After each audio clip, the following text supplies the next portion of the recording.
Доброе утро, Республика. Эфир главного национального канала продолжает программа «Новый день». В студии дежурная Екатерина Винокурова и Дмитрий Никифоров. Сегодня вторник, 14 мая. Программисты, менеджеры, копирайтеры, дизайнеры и журналисты – это все те люди, которых объединяет сегодняшний праздник. И какой сегодня праздник? Сегодня отмечается Международный день фрилансера. Фрилансеры – это те люди, которые работают вне офиса, а удаленно. Так что поздравляем всех тех, кто занят вот на таком поприще. Да. Ну а славяне сегодня празднуют Пролетие. В Пролетии было принято разжигать большие костры, чтобы они пылали во славу наступающего лета. Праздник отмечали шумно, весело и народно. Молодецкие забавы, игры, песни и хороводы были приняты в этот день. Танцы и песни проходили под славянские инструменты. Ни в коем случае мы не призываем вас разжигать большие костры, а вот хороводы можно поводить. В принципе, это весело. Ну и действительно, лето ведь не за горами. Погода нас все радует все больше и больше. Лето мы будем встречать уже скоро, 22 мая, в Николов день. Ну а сейчас давайте узнаем, какой прогноз погоды нас ждет сегодня. Итак, в центральных районах температура воздуха в 6 часов утра составила плюс 5-8 градусов, днем ожидается плюс 17, плюс 19 градусов. В Заречье в 6 часов утра 2 градуса, плюс 10, днем ожидается плюс 16, плюс 19. В южных районах в 6 часов утра температура воздуха утром составила 2 плюс 5 градусов, днем ожидается плюс 9, плюс 16. В Вилюйских районах температура воздуха составила плюс 3, плюс 8, днем ожидается плюс 13, плюс 18. В Нижнеленских районах в 6 часов утра температура воздуха составила от минус 10 до минус 1 градуса, днем ожидается минус 11, плюс 18. В западных районах температура воздуха в 6 часов утра составила минус 3-6 градусов, днем ожидается плюс 13, плюс 18. В Колымы-Дигирских районах температура воздуха в 6 часов утра составила от минус 12 до 4 градусов, днем ожидается от минус 7 до плюс 11. В Янских районах в 6 часов утра температура воздуха составила от минус 9 до минус 3, днем ожидается от минус 8 до плюс 6. В северо-западных районах в 6 часов утра температура воздуха составила минус 6, минус 12, днем ожидается минус 9, минус 3 градуса. В Якутске в 6 часов утра температура воздуха составила плюс 7 градусов, атмосферное давление 750 миллиметров ртутного столба, ветер 5-10 метров в секунду, днем ожидается плюс 17, плюс 19 градусов.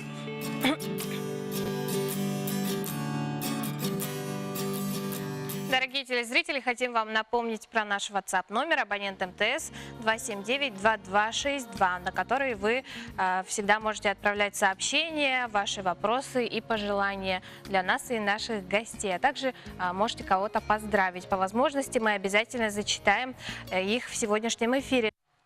Доброе утро, дорогие друзья. Мы продолжаем. План быстрых побед, инвестиционный климат региона, национальный рейтинг. В последнее время мы часто слышим эти выражения.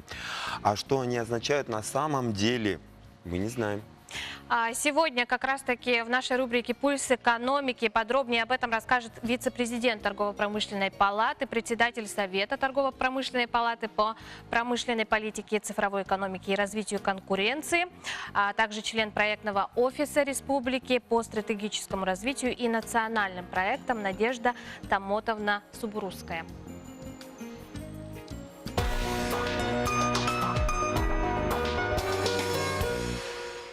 Доброе утро, уважаемые телезрители. В первую очередь хотелось бы определить, что благоприятный инвестиционный климат региона означает качественную предпринимательскую среду, совокупность правовых, экономических условий, культурных, технологических, социальных условий, которые делают экономику региона привлекательной для инвесторов. Без привлечения инвестиций невозможно развитие экономики республики. Именно с целью замера уровня инвестиционного климата в регионах страны с 2014 года ведется работа по расчету национального рейтинга регионов по состоянию инвестиционного климата. В этом рейтинге по итогам прошлого года наша республика занимает 52 место. Надо сказать, что для создания качественной инвестиционной среды недостаточно формальное исполнение критериев рейтинговых программ. Например, широко известно, что Россия стремительно продвинулась в рейтинге Doing Business. Это глобальный рейтинг, который рассчитывает Всемирный банк. В 2011 году Россия занимала 120 место, а в 2018 году уже 21 место.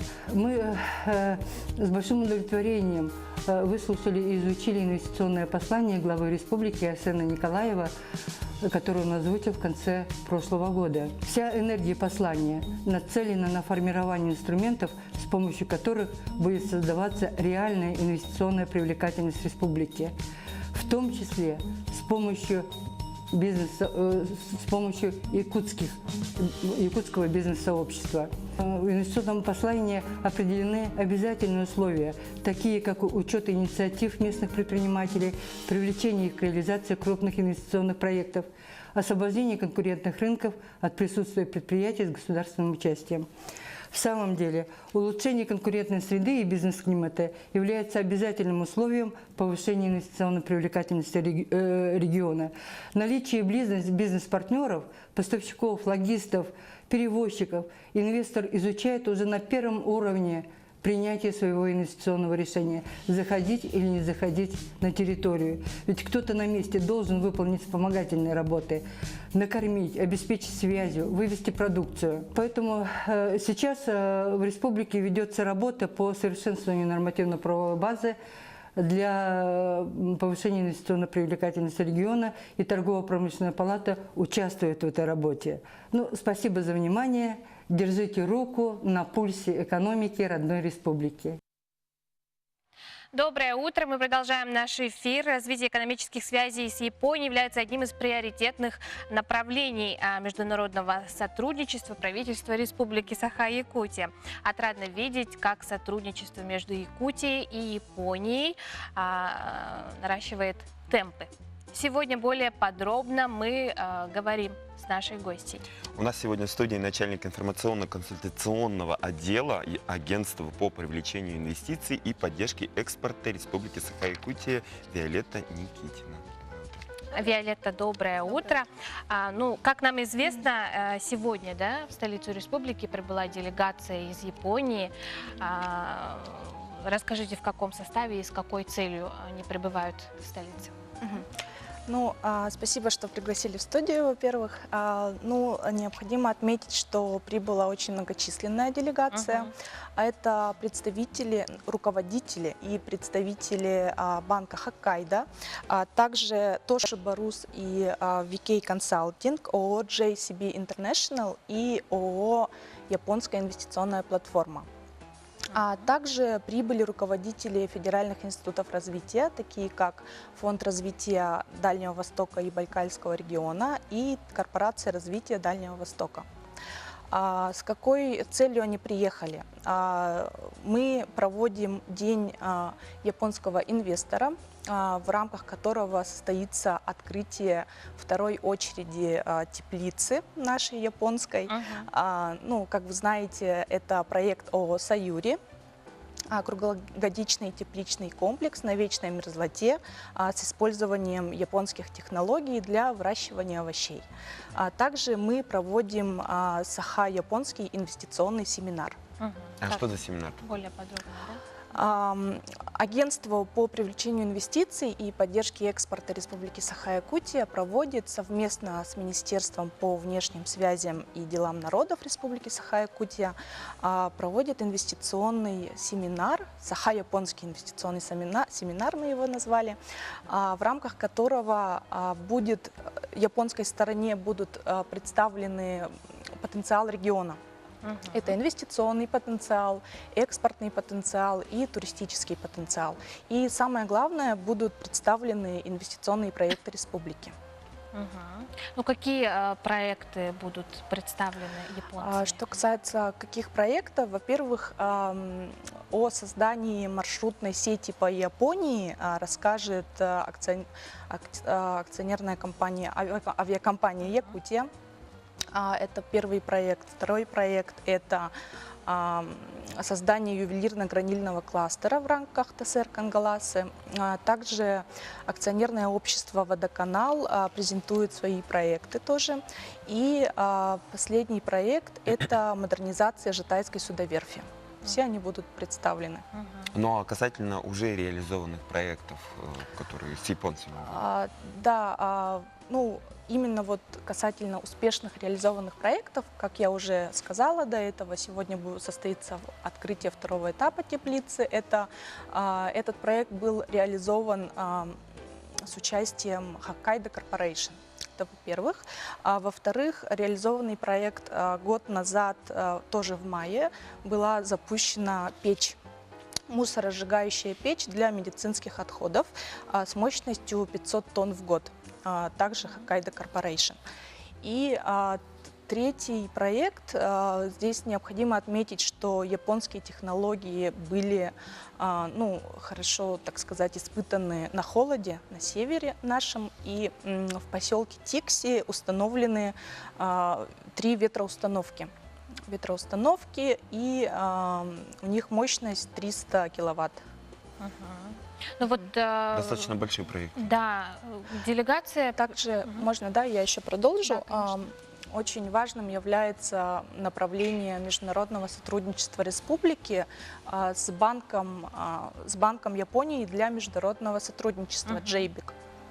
И я хотела бы отметить, что в прошлом году, в сентябре, в городе Владивостоке в рамках Восточного экономического форума был заключен меморандум о взаимопонимании между правительством республики и Банком для международного сотрудничества Японии. Ну, как нам известно, делегация из Японии прибывает в рамках Дня японского инвестора. Да. Вот что это за такой день и как он давно проводится в Якутии? Да? Ну, как вы знаете, японская делегация к нам приезжает, в принципе, ну, не так часто, как хотелось бы, но, по крайней мере, периодически. Да? Конечно же, республика представляла уже инвестиционный потенциал и в городе Якутске, и ездила в Японию. Так что вот этот Саха-японский инвестиционный семинар и День инвестора вообще, ну, День японского инвестора в общем, да, это, ну, как нам кажется, это логичное продолжение отношений с Японией. То есть это как бы, ну, дальнейшее развитие отношений. Что ж, Виолетта, спасибо вам огромное за то, что приняли участие в нашей программе. Мы надеемся на дальнейшее плодотворное сотрудничество. Спасибо. Вместе с Японией. Отличного дня вам, хорошей работы. Спасибо большое. И мы продолжаем. Уже 3 июня вся республика перейдет на цифровое телевидение. Что должен знать каждый, чтобы не потерять любимые каналы? Вы наверняка задавались этим вопросом. Уже в 211 населенных пунктах существует цифровое телевидение. То есть 20 каналов по воздуху, скажем, да, по антенне можно смотреть любимые каналы, 20 каналов. Те люди, у которых есть спутниковое телевидение и у которых есть цифровое кабельное телевидение, IPTV, они не должны беспокоиться, потому что они уже и так смотрят более сотни каналов, в том числе 20 каналов бесплатно. Если у населения телевизор, ну, старше, скажем, 2012 года, они должны приобрести такую маленькую установку-приставку. Ну, она как бы как 2 спичечных коровка или 3 спичечных коровка. Подключение его очень простое. Надо будет подключить, ну, или позвать, скажем, старшеклассника, молодого человека. Ну, как магнитофон включается, вот эта приставка так и включается. При этом антенна включается в эту самую приставку. Приставки у нас продаются во всех почтовых отделениях и в магазинах, где обычно продаются вот бытовая техника, ну, где телевизоры и так далее продаются. Цены разные, колеблются от 1000 рублей и 1500 и так далее. Ну, они все одинаковые почти, ничего тут особенного нет. Но главное, конечно, это антенна.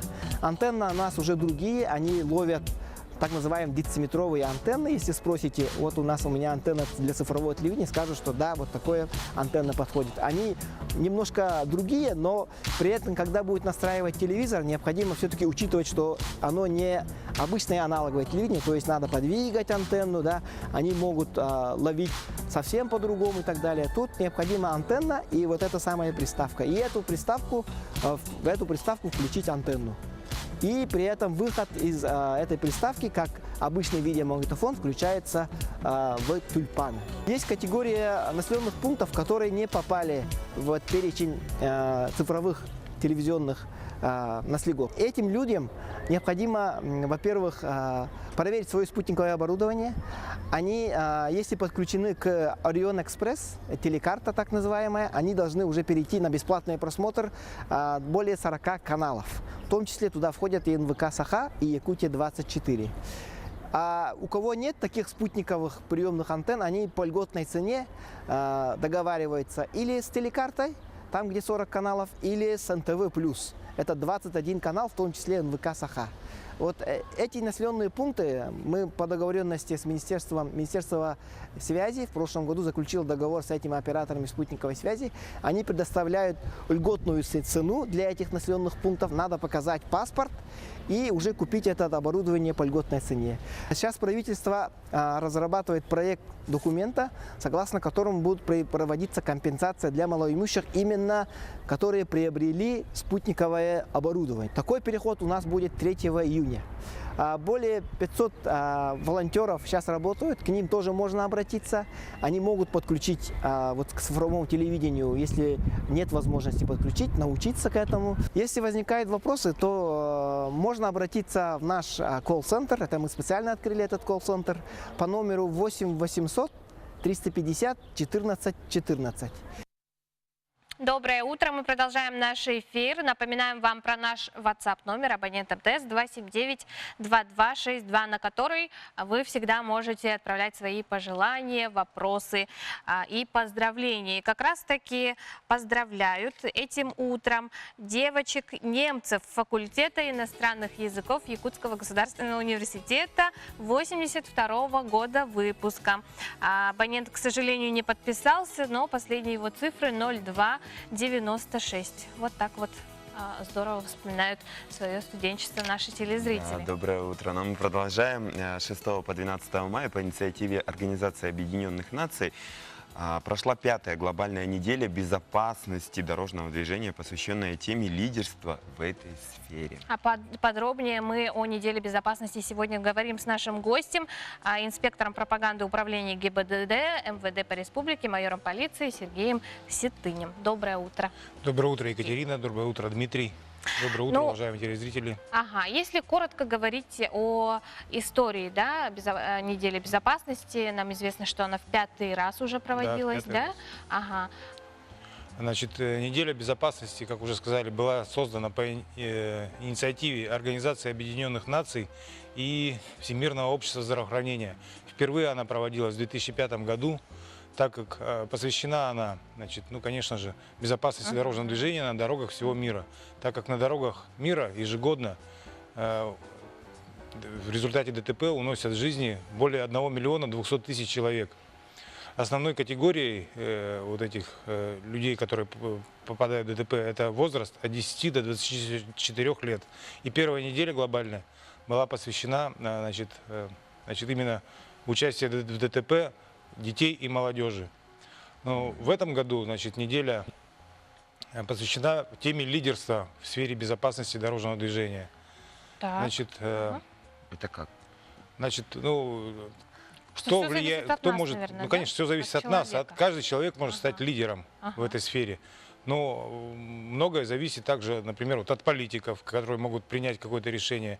И вот в этом году, значит, была посвящена теме лидерства. Значит, то есть мы привлекали, ну не только мы, а по всему миру люди привлекали известных политиков, деятелей, значит, глав стран. Значит, вот в нашей республике, значит, эту неделю поддержали глава республики Николаев Айсен Сергеевич, министр внутренних дел Прокопенко Владимир Николаевич, главы всех районов, мэр города Якутска, ну, конечно, наши начальники управления ГИБДД и его заместители. Значит, ну и каждый что-то пообещал, что-то, какие-то высказывания. Вы тоже можете свои высказывания. Вот мы изготовили вот такие плакаты. Так. В рамках этой недели проводилась еще акция «Сохрани жизнь, выскажись» под хэштегом таким.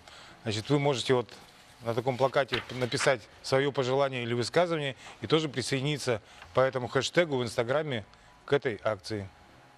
Обязательно это сделаем сейчас же. А вот эти вот Напишем. листовки, они как-то раздаются, да? Да, мы вот Ага. по всей республике были изданы такие листовки, значит, и наши сотрудники проводили такие акции. Любой человек мог высказаться на тему безопасности дорожного движения, что его конкретно тревожит. Мгм. Ну, какого рода высказывания уже зафиксированы, Ну, да? например, глава республики пообещал улучшить качество дорог по всей республике. Ага, ну это, конечно, это очень Но важно. это очень важно, конечно. Мгм. да. Какие акции также проводились в рамках недели безопасности? Значит, по всей мероприятия? республике были организованы встречи с главами районов, где проводились беседы с населением. Значит, также проводились занятия в учебных заведениях республики. Ну и сотрудники госавтоинспекции, конечно, усиленно работали в эту неделю.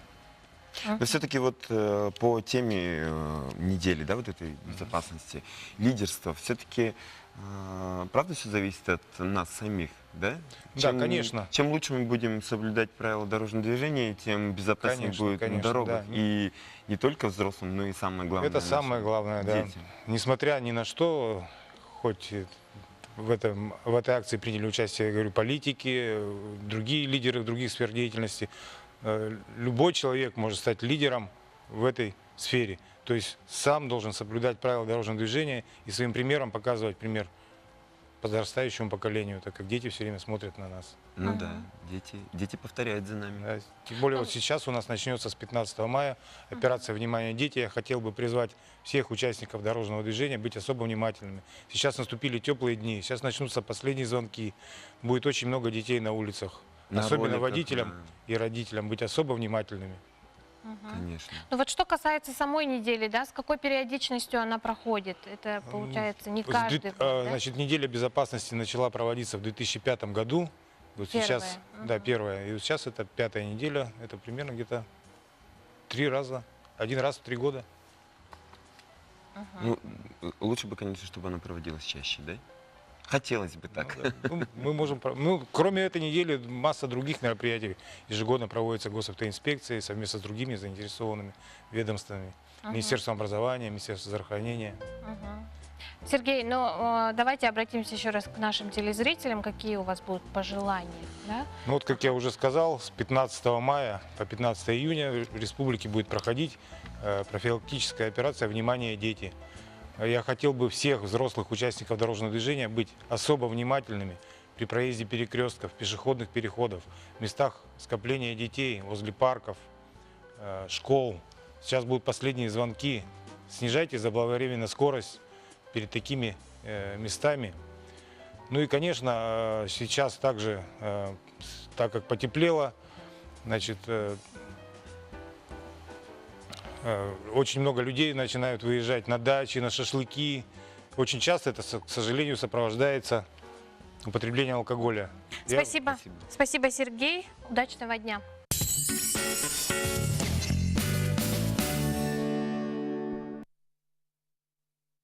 Доброе утро, дорогие друзья! Новый день приветствует вас на канале НВК Саха, в студии Екатерина Винокурова и Дмитрий Никифоров. Сегодня у нас 14 мая. И очень интересно, что же нам готовит сегодня погода. Итак, сегодня в центральных Улусах температура воздуха в 6 часов утра составила плюс 5, плюс 8 градусов. Днем ожидается плюс 17, плюс 19. В Заречье плюс 2, плюс 10, днем плюс 16, плюс 19. В Южных 2-5 градусов, днем 9-16. В Вилюйских 3 плюс 8, днем плюс 13 плюс 18. В Нижнеленских минус 10 минус 1, днем до плюс 11 плюс 18. В Западных минус 3 плюс 6, днем плюс 13 плюс 18. В Колымендигирских Улусах 4 градуса минус 12, днем минус 7 плюс 11. В Янских минус 3 минус 9 утром, днем от минус 8 до плюс 6 градусов. В северо-западных Улусах утром минус 6 минус 12, днем минус 3 минус 9 градусов. В 6 часов утра температура воздуха в городе Якутске составила плюс 7 градусов. Атмосферное давление 750 миллиметров ртутного столба. Ветер 5-10 метров в секунду. Днем в городе Якутске ожидается плюс 17, плюс 19 градусов тепла. Дорогие друзья, сейчас у нас будет рубрика для тех, кто ищет работу, вакансии. Внимание на экран. Итак, требуется водитель автомобиля, водитель-экспедитор категории Б и С. Высшее образование, опыт работы не менее 5 лет, прием по результатам тестирования и собеседования. Заработная плата 25 тысяч рублей.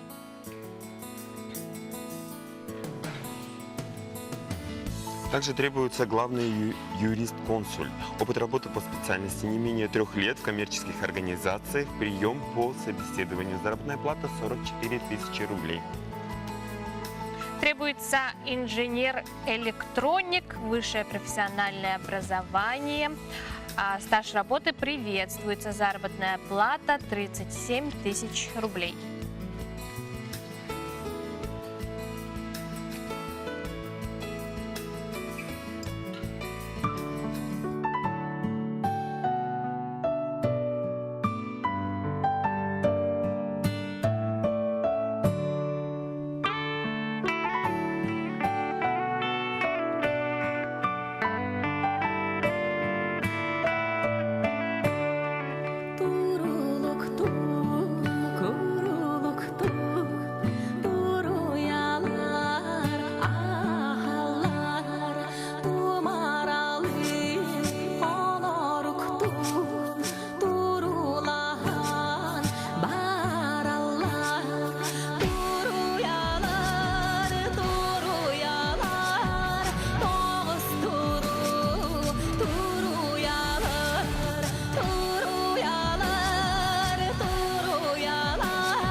Прекрасный танец стерхов подарили нам этим утром ансамбль «Сардана», который стал лауреатом в номинации «Народный танец» на всероссийском конкурсе фестиваля «Жемчуга России», который проходил в Москве.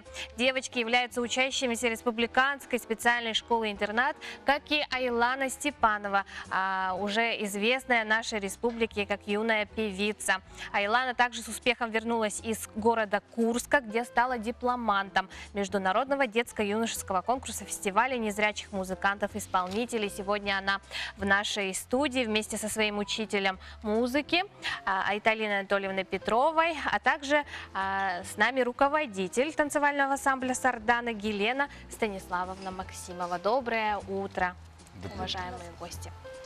Ну, Гелена Станиславовна, расскажите, да, что за фестиваль, как встретили девочек, да?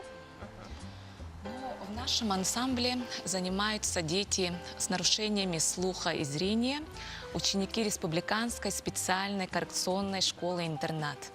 На днях мы принимали участие во всероссийском фестивале-конкурсе искусств «Жемчуга России», где стали лауреатами первой степени в номинации «Народный танец». Мы впервые участвовали за пределами нашей республики, поэтому очень волновались и много готовились. Конкурс прошел на очень высоком уровне, организационном уровне, в концертном зале Измайлова. И нас очень тепло встретили. Замечательно. Замечательный конкурс. Прекрасные костюмы. Да, очень красивый танец, Спасибо. прекрасные костюмы. Какая грация у девочки. Я прямо поверил, что это было пробуждение стерхов. Да, Спасибо. по названию танца, да? Ага, Айталина Анатольевна, Илана, расскажите, вы также на днях, да, вернулись с Курска? Да, добрый день.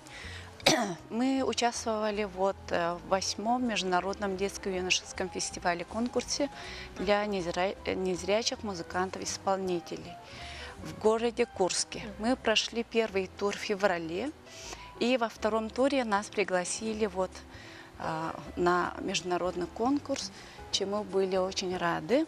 И мы участвовали в направлении вокал. Всего в конкурсе было 4 направления. Это духовые ударные инструменты, отделение фортепиано, баян, аккордеон.